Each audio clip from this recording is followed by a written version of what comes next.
Buenas tardes a todos, somos el grupo 3 y vamos a hablar un poco de protección contra incendios. La idea va a ser que durante los próximos 30 a 45 minutos desarrollemos un poco lo que vimos con el ingeniero de Marco hace 2 semanas. Siguiente. Bien. La exposición la vamos a dividir en 4 partes. Vamos a comenzar con una breve descripción del edificio. Seguidamente vamos a hablar de las medidas de prevención. Vamos a continuar con las medidas de protección pasivas y finalizamos con las medidas de protección activas. Bien. Con respecto a la descripción del edificio, este consiste en un edificio de 10 plantas tipo, una planta baja y 2 subsuelos. Con respecto a la planta tipo, su uso principal es oficinas. La planta baja tiene como función principal el acceso peatonal y vehicular, y así también posee 4 locales comerciales.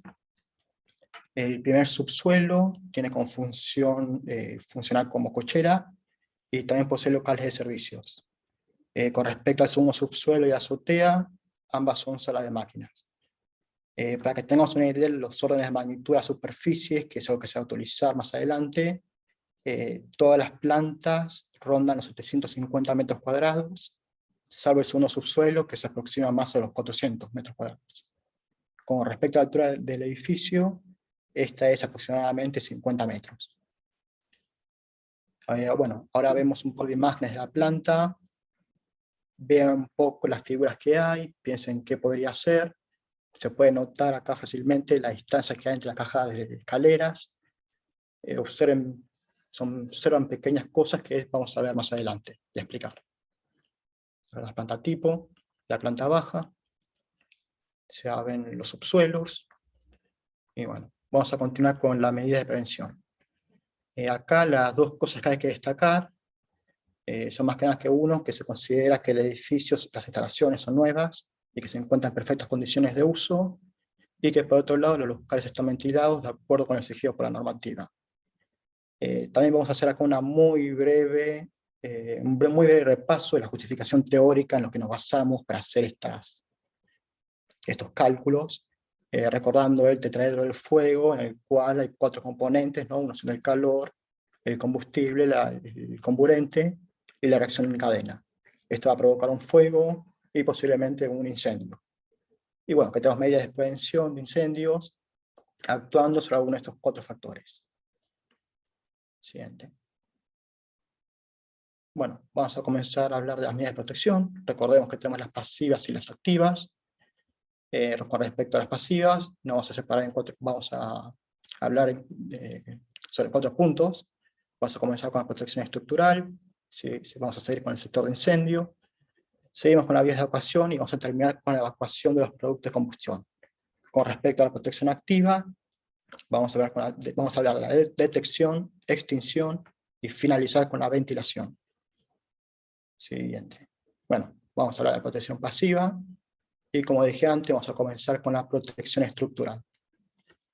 Vamos a comenzar a hablar de la carga de fuego, que por si se olvidaron, la definición de la carga de fuego era una cuantificación de la cantidad de calor que se puede desarrollar en un local en función de los materiales que posee.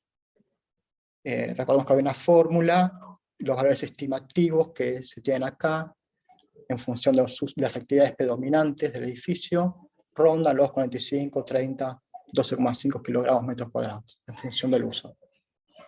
Siguiente. Bueno, con respecto a la resistencia al fuego, también recordamos la definición, que la aptitud del material a mantener sus propiedades frente a un incendio. Vamos a ver que, similar al caso anterior, vamos a determinar un riesgo en función del uso que se le da al local. Algo acá que hay que tener en cuenta es que aquellas personas que cursaron construcciones después de 2018 ya sabrán que a partir de ese año se elaboró un nuevo código de edificación. Si seguimos ese reglamento, hay un valor de esto que cambia, si no me equivoco es el de oficina, que el riesgo pasa a ser más bajo.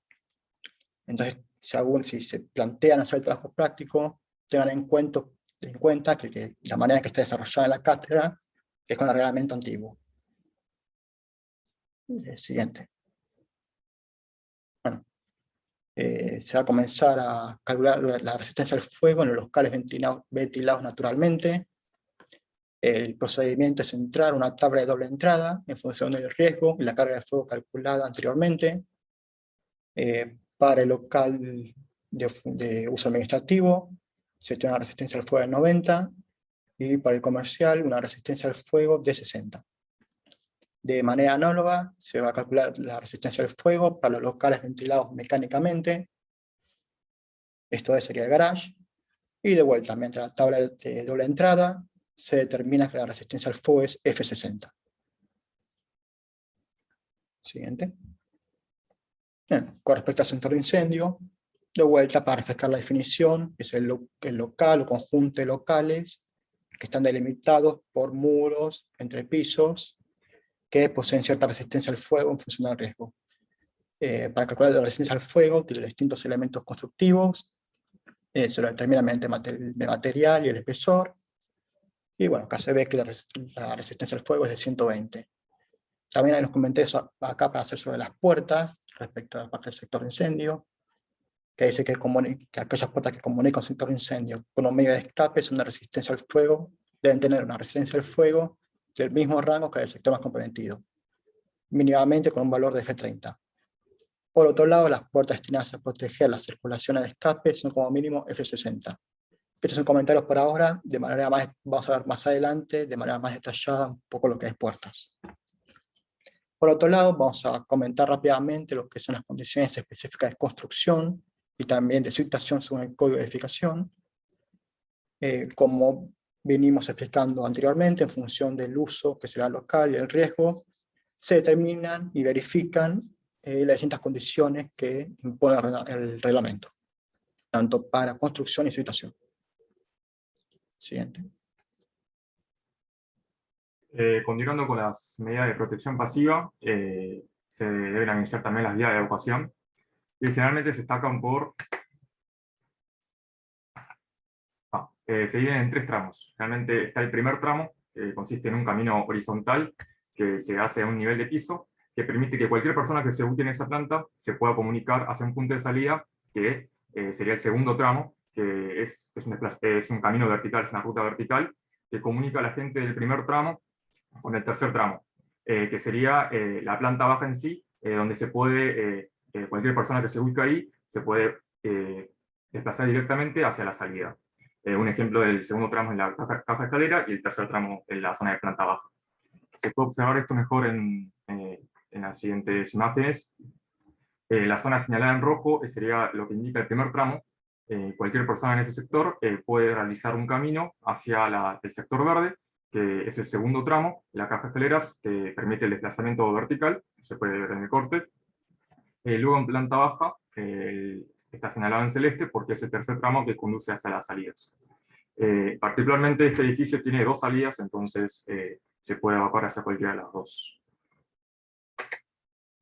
Pasando a la parte de dimensionamientos de la vía de evacuación, tenemos que tener en cuenta que para este trabajo se utilizaron 2 reglamentos.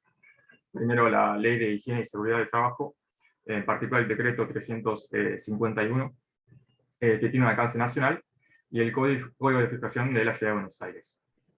Primero se dimensiona por existen 2 métodos que se va a dimensionar, uno es el de capacidad y otro es el de tránsito. El de capacidad corresponde al código de edificación y se hace una categorización. Como este está destinado al uso de oficinas, se establece un coeficiente de ocupación que representa los metros cuadrados que ocuparía una persona. Ya conociendo las superficies de cada piso, ya sabemos que la superficie de la zona de oficinas es de aproximadamente 615 metros cuadrados, perdón. Y en la zona de escaleras es de 46 metros cuadrados. Relacionando las superficies con los coeficientes de ocupación de cada sector, se puede calcular aproximadamente 126 personas, que representa la cantidad de personas de diseño por piso. Pasando a el dimensionamiento de cada elemento, empezamos con las puertas. Según el código, se establece un ancho mínimo de 0,9 metros, hasta una capacidad de 50 personas. Cuando se supera esa capacidad, se debe adicionar 0,15 metros por cada 50 personas que se adicionan, o una fracción de la misma. Nosotros ya calculamos que la cantidad de personas de diseño es 126 por piso, pero en nuestra planta tenemos 2 cajas escaleras. Eso también se debe a que si la superficie es mayor a 600 metros cuadrados, se debe establecer 2 cajas escaleras. Entonces consideramos como para el diseño la mitad de personas para cada caja de escaleras, entonces 63 personas. En este caso, entonces, la diseñamos una vez 0,15 y nos queda un total de 1,05 para el ancho de puerta, aproximadamente 1 metro. Se puede ver que la escalera que comunica la zona de oficinas con la antecámara cumple la condición, pero la que comunica hacia la escalera, no estaría verificando, tiene un ancho de 0,9, que sería el mínimo para 50 personas, entonces no estaría verificando en este caso. Pasando, también se deben dimensionar los corredores de salida, que tienen un criterio parecido al de las puertas. Se parte de 1,20 metros para 30 a 50 personas, y también se le adicionan 0,15 para un exceso. En este caso no aplica porque en nuestro sector tenemos una zona de oficinas que es abierta, no tiene corredores, entonces no estaría aplicando. Pasando al dimensionamiento por el método de tráfico, también se define un factor de ocupación según el decreto 351, que tenemos de 8 metros cuadrados por persona, para uso de edificios, escritorios y oficinas. Lo que hace este método de tránsito es definir primero un unidad de ancho de salida, que es de 0,55 metros. Sabemos que la superficie, en este caso, es de 756 metros cuadrados, y por este factor de ocupación, al dividirlo, obtenemos un diseño de 95 personas. También el código establece un coeficiente de salida de 40 personas por unidad de ancho, y un tiempo de escape de 2,5 minutos. Con estos valores obtenemos aproximadamente la unidad de ancho de salida es 1. Pero se establece que se debe tomar como mínimo 2. Entonces, nuestro ancho de salida termina quedando de 1,1 metros. Lo cual es más estricto que el caso anterior, entonces se debe cumplir esta dimensión. Pasando un poco a la parte de las escaleras, en cuanto a las medidas exigidas, debe poder evacuar la mitad de las personas, que en este caso es 63. Se establece que, el código establece que un coeficiente de 0,25, o sea, para nuestro caso, estaríamos obteniendo una superficie de 16 metros cuadrados, ahí se encuentra abajo, y verificamos con la superficie mínima que debe tener con el código de verificación. Teniendo los valores de la pedada, lo multiplicamos con el número de escalones, con los descansos y las superficies, y se calcula la superficie mínima, que es 12 metros cuadrados. Entonces, para evacuar, en nuestro caso, 63 personas, estaría verificando.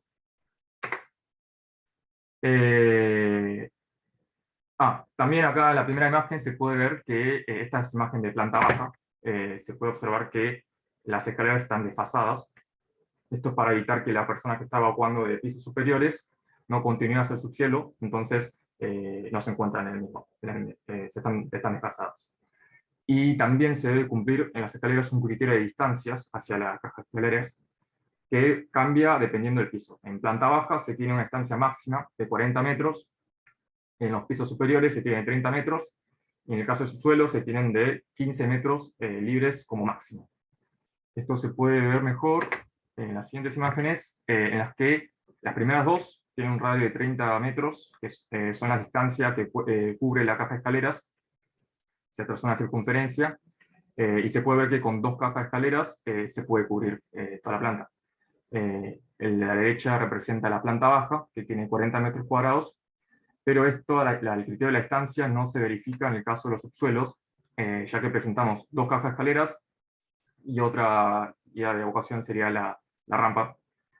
Pero en este caso se pueden ver que hay sectores que no se cubre con la distancia trazada con la circunferencia, entonces tanto en el subsuelo 1 y 2 no estaría verificando el criterio de distancia. También se deben tener en cuenta las puertas de acceso hacia las escaleras. Se debe hacer a través de puertas de doble contacto, con una resistencia de fuego igual al rango de los muros, que entonces debería ser de F90 en este caso. y deben abrir en sentido de la evacuación, y se puede ver que ambas imágenes verifican el sentido de la circulación. Bien. Bueno, un comentario antes de lo que dijo José, que no verificaba el subsuelo, que no verifica, claro, el reglamento nuevo, pero en el viejo, en el código viejo, era 20 metros el radio, entonces, bueno, con ese radio sí verificaría, que eso no lo mencionamos. Bueno, y hablando un poco del sistema de evacuación de humos, primero charlando de la importancia, porque es importante que sea, digamos, primordial en el proyecto de nuestro edificio, porque la mayor parte de las muertes que se dan en un incendio no son por quemaduras, sino son por inhalar humo. Inhalamos el humo y no deja entrar el oxígeno, entonces se produce la asfixia. Y además, en este caso, estamos hablando de oficinas, y el humo lleva a una alta temperatura y va a subir bastante más que el fuego. Entonces, todos los equipos que sean alcanzados por el humo se pueden llegar a arruinar, más siendo una oficina que quizás hay muchas computadoras y otros equipos. Bueno, y un poco como tercero que habíamos hablado era las marcas que deja el humo cuando pasa, que bueno, genera un costo también en la pintura y todo lo que hay que modificar después del incendio. Siguiente. Bueno, habíamos hablado que hay varios sistemas de ventilación, en particular en este caso tenemos una antecámara, entonces vamos a usar el sistema COBE. Este sistema tiene una serie de conductos que ahora los vamos a ver en detalle, pero en particular en esta imagen lo que se ve, que no se va a ver en las que vienen, en las siguientes, es el conducto de inyección de aire. ¿Sí? Este sistema va a estar a partir de planta baja para arriba, después vamos a ver qué pasa en el subsuelo. Sí, pero acá se ve, bueno, la toma de aire. En la siguiente imagen. Bien, acá lo que vemos es el conducto de extracción. El conducto de extracción, vemos que tiene una rejilla que toma el aire, bueno, el aire no, en realidad, los gases y el humo, lo va a subir hasta casi, digamos, el siguiente piso, hasta que se encuentre con la siguiente rejilla, que ahí lo va a descargar en el colector de extracción, ¿sí? Que se ve un poco acá. ¿Sí? Lo que no queremos es que el humo pueda entrar por la siguiente rejilla, ¿sí? Del conducto de extracción. Por otro lado, vamos a tener la inyección de aire, que la rejilla del conducto de inyección va a estar cerca del nivel de piso terminado. Por reglamento tiene que estar menos de 10 centímetros de separación entre el nivel de piso terminado y el borde de la rejilla. En nuestro caso eran 6 centímetros y cumple. Lo mismo del otro lado, ¿sí?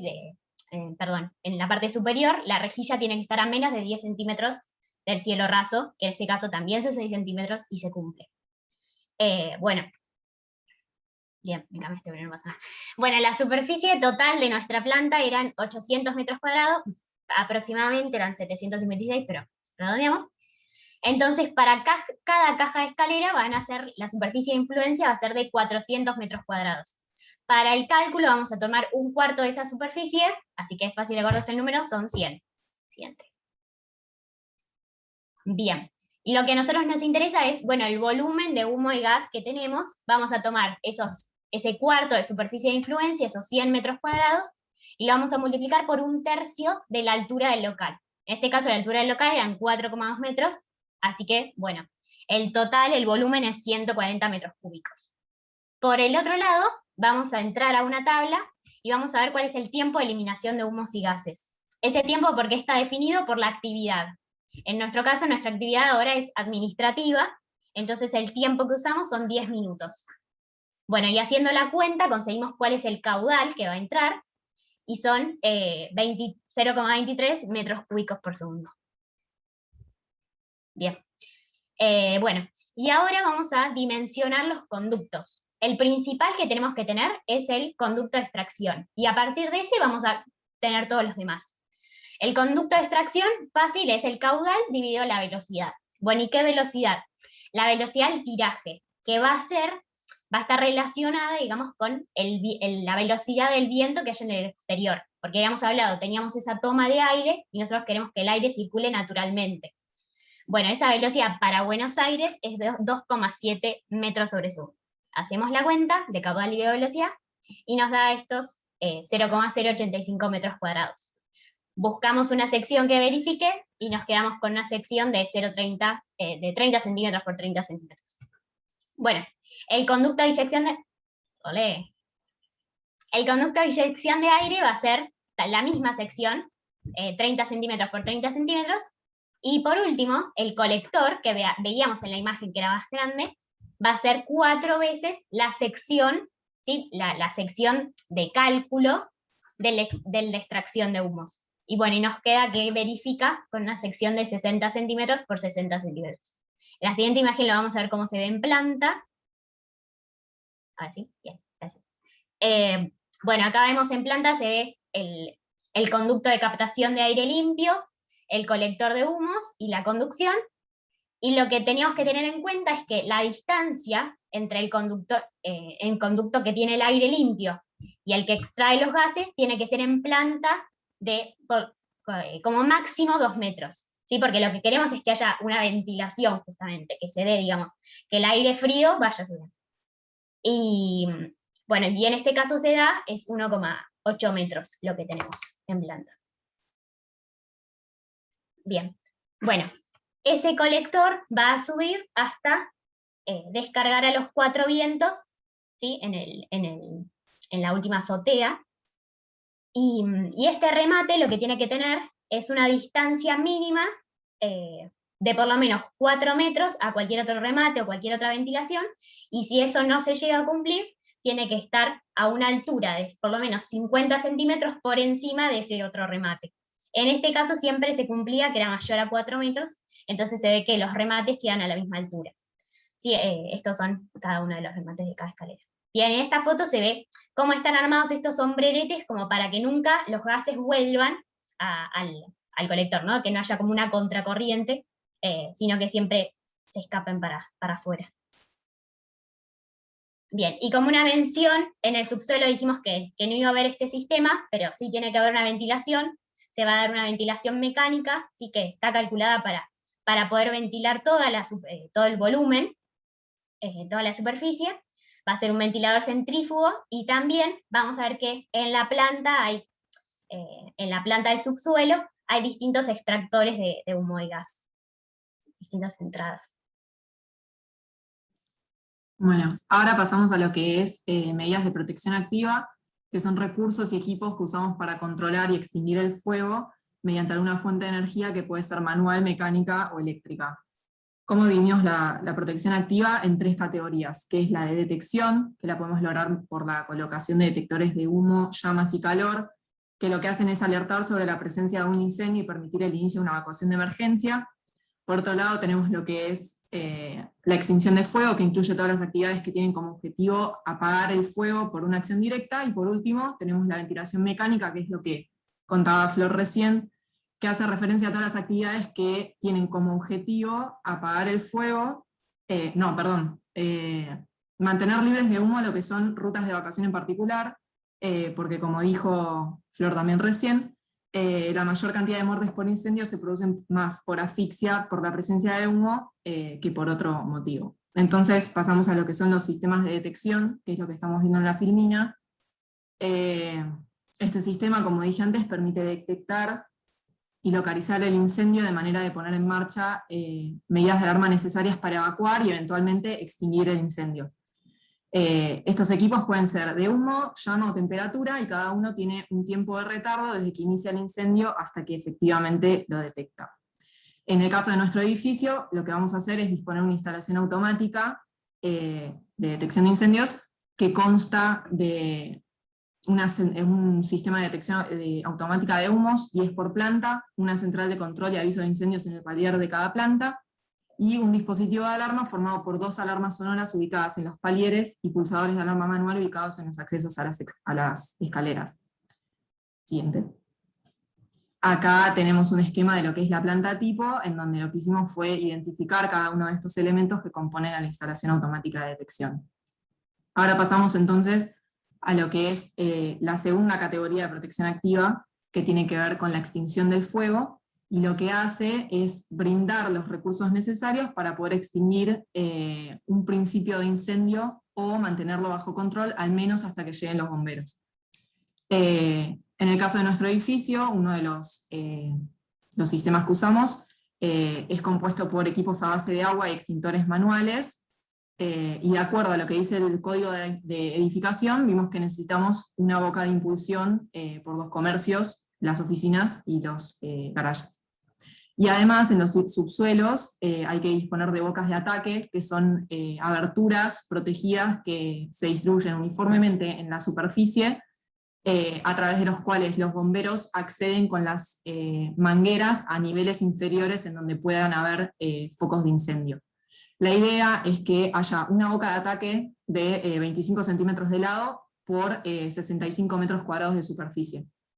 Haciendo los cálculos, a lo que llegamos es que para el primer subsuelo necesitábamos 6 bocas de ataque, lo cual vimos que se cumplía porque había exactamente 6, y para el segundo subsuelo necesitábamos 12 bocas de ataque, lo cual no se verificaba porque había solamente 11.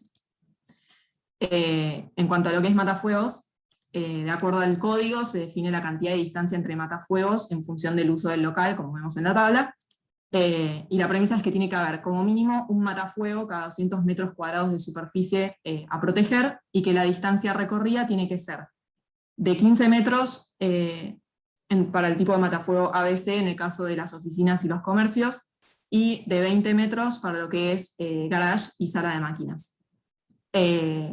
Teniendo todo esto en cuenta, a lo que llegamos a la conclusión es que necesitábamos 4 matafuegos, tanto para las oficinas, comercios y garage, y 2 matafuegos para la sala de máquinas.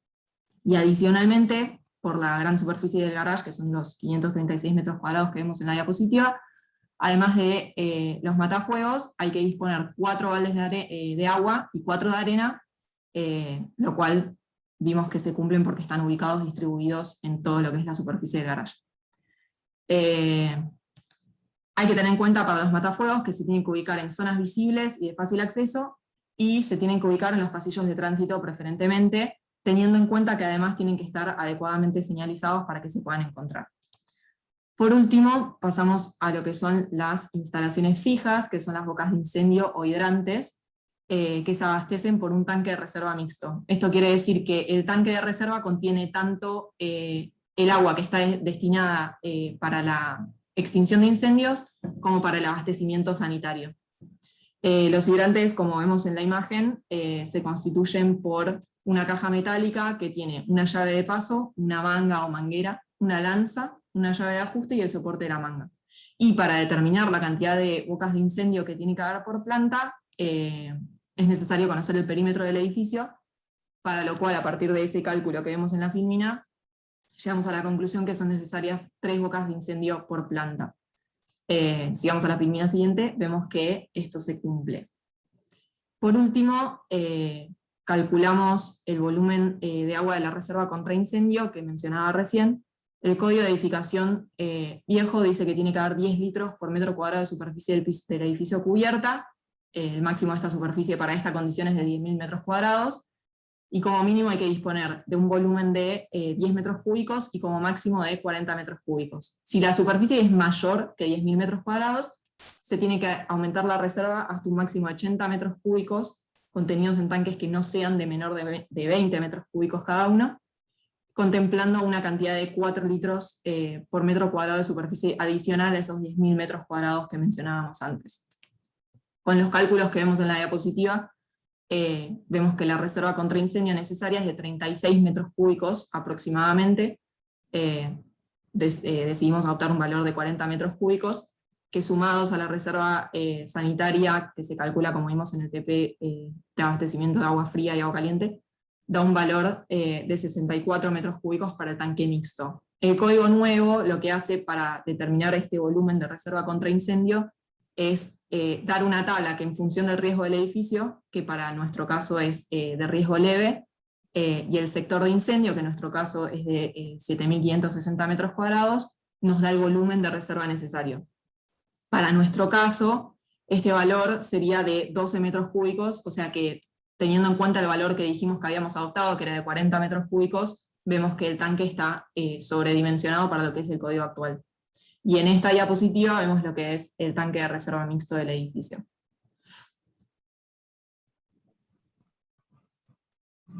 Bien, para continuar voy a hablar del sistema de extinción automático de rociadores sprinklers. Consiste en un sistema de rociadores de cañería húmeda presurizada que usa rociadores automáticos vinculados a un sistema de cañerías que tienen agua y que están conectadas con la fuente de provisión. Siguiente. Bien, ¿por qué automáticos? Bueno, porque lo que tienen son unos fusibles metálicos que se activan o que explotan, por así decir, en presencia de calor que surge en la presencia de fuego, haciendo que la descarga de agua sea muy rápida. En el subsuelo se proyectó un sistema de rociadores automático que está alimentado por cañerías presurizadas desde un tanque de reserva de agua que se ubica en el segundo subsuelo. Bueno, como comentario, en la ciudad de Buenos Aires es obligatorio usar este tipo de sistema recién a partir del segundo subsuelo.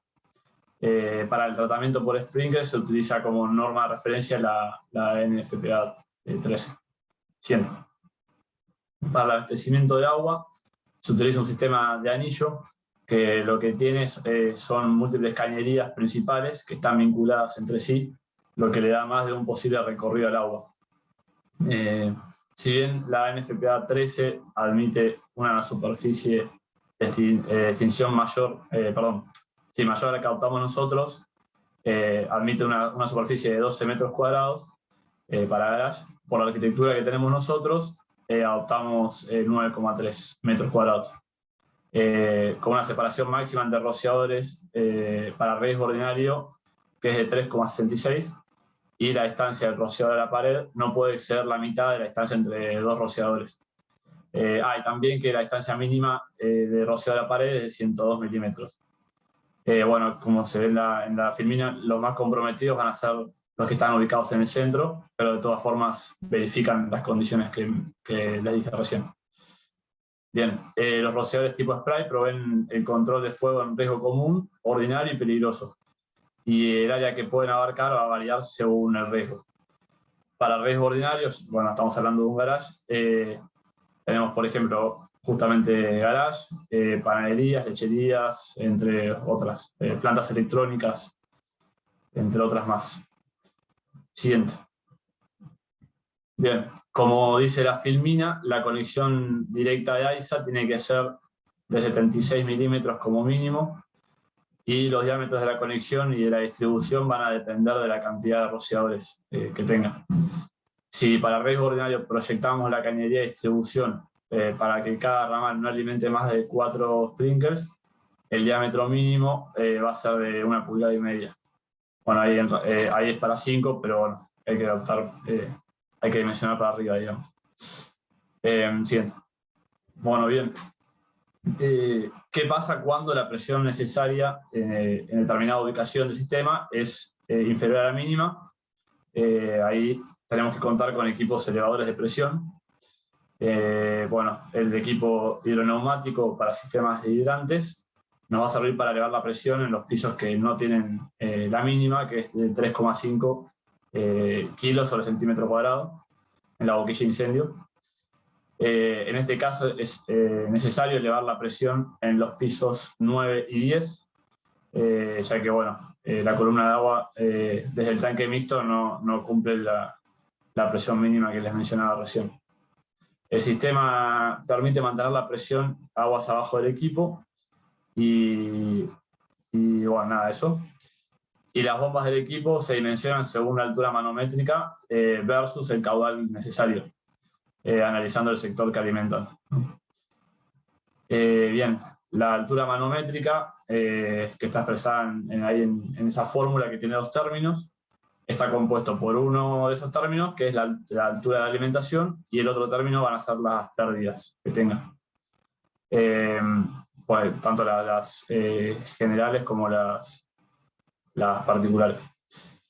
Se calcula el caudal total multiplicando por la cantidad de hidrantes por planta, que como dijo Sofi eran 3, y se dimensiona la capacidad necesaria del tanque de agua-aire con la expresión ahí B sub T que está de abajo, volumen total, considerando un número máximo horario de arranques de la bomba. En nuestro caso consideramos 10. Bien, siguiente. Bueno, acá vemos un plano esquema del equipo hidroneumático. Así en particular el equipo cuenta con con una válvula de incendio, una válvula de limpieza, un detector hidráulico, un colector, bueno, bien, un control del nivel de agua, y bueno, las luces de testigo y el tablero. Siguiente. Bien, como el tanque de reserva se ubica en un nivel inferior al que protege, hay que instalar un sistema de presurización para el sistema de rociadores. Bien, tenemos la bomba 1 de presión, que actúa en primer lugar al detectar la baja de presión. La bomba 2 de caudal, que actúa en segundo lugar y a modo de reserva. Y la bomba 3 de caudal también, que actúa en tercer lugar al detectar la baja de presión. Los caudales y presiones se determinan en función de los riesgos de incendio y el área a cubrir por los rociadores, bueno, según la NFPA. Siguiente. Bien, bueno, por último vemos un detalle, es un sistema de presurización para rociadores. Yendo de izquierda a derecha de la vista, a la izquierda tenemos un tanque amortiguador que, bueno, lo que hace este tanque es absorber las sobrepresiones que puedan originar la detención de las bombas y para evitar daños en el sistema por cierres bruscos. Bueno, esto vendría a ser un golpe de ariete. Siguiendo de izquierda a derecha tenemos las 3 bombas mencionadas, que les mencioné recién, con sus respectivas válvulas. Y bueno, inmediatamente después se puede ver ahí un manómetro para medir la presión. Luego están, bueno, no se ve muy bien, pero están los presostatos que lo que hacen es automatizar las bombas según la presión en el sistema, digamos, la presión de agua que haya. Y luego el agua se dirige a presión hacia los rociadores. Muchas gracias, sí, eso es todo. Muchas gracias, chicos. No sé si alguno de sus compañeros tiene alguna pregunta para hacer, pero muy completa la presentación. Les agradecemos el tiempo. No sé, Raúl, si querés comentar algo. Sí, bueno, la presentación fue buena. Querría preguntar, porque usaron el sistema de ventilación de la escalera con el tema de conducto de humo, ¿sí? ¿Saben si hay algún otro método para hacer que los humos vayan o el fuego vaya a la escalera, al sector seguro? En este caso usamos ese porque ya, digamos, existía el palier, existía la antecámara, pero si no también tenés el método de presurización, o si no se puede usar, digamos, un método que es parecido a una chimenea, que es cuando no existe la antecámara. Digamos, en general cuando existe creo que se usa este método, ¿no? Está bien. Era agregar un poco de contenido, ¿sí? En la forma de no solamente el sistema de humo, sino que hay otros sistemas que permiten. Y no sé si me quedó claro por qué presurizan o por qué ponen el conducto de humo en la escalera. Porque es la vía de evacuación de las personas que tiene que permanecer seguro durante todo el proceso de evacuación. Claro, tiene como que haber habíamos aire mencionado, limpio. claro, tiene que estar libre de humo y de gases tóxicos para que las personas salgan en condiciones seguras hacia... ¿Y el pasillo, los pasillos no tienen que cumplir las mismas condiciones? Que es una vía de escape. Debería cumplir con los anchos mínimos y después también las señalizaciones indicadas para que puedan ir a la evacuación. Bueno, a ver, para sintetizar. Hay el sector de incendio, que es donde contenemos el incendio, la vía de escape, que son pasillos, escaleras. La escalera puede estar presurizada o no con el conducto de humo de acuerdo a la necesidad que uno tenga. Es decir, si yo la escalera quiero que por la distancia, o sea, por el tiempo que de escape, o sea, del sector de incendio al lugar seguro, es decir, externo, a exterior, si yo quiero cumplir ese tiempo, si ese tiempo pasa, yo necesito poner un lugar seguro interno, ¿sí? Que en este caso ustedes lo definieron como la escalera. Ese sector seguro, ¿qué significa? Que no ingrese aire, humo ni el fuego. En cambio, en la vía de escape puede haber algo de humo y algo de fuego. En realidad yo lo estoy conteniendo en el sector de incendio, ¿sí? Pero no siempre el humo está contenido. Entonces algo de humo puede ir a la vía de escape. Pero en el sector seguro, que es la escalera, yo tengo que garantizar eso. ¿Por qué? Porque supongamos que yo estoy escapando de la escalera y no puedo acceder al lugar exterior, o sea, por X motivo, ¿sí? Porque hay otro incendio declarado a la salida de la escalera, lo que sea. Entonces yo necesito permanecer, por eso se dimensiona por superficie, ¿sí? Porque las personas están ahí esperando a que vengan alguien que los rescate. ¿Quiénes son que los rescatan? Puede ser gente, depende de gente preparada para eso, ¿sí? Gente, o los bomberos. En general son los bomberos. ¿Tá? Entonces, esas son, digamos, de la protección pasiva, los distintos elementos. Y bueno, después lo de la protección no activa, ustedes fueron bastante claros. Lo único que había que agregar es el tipo de función. Y bueno, esperemos que ahora que sus compañeros hagan alguna pregunta.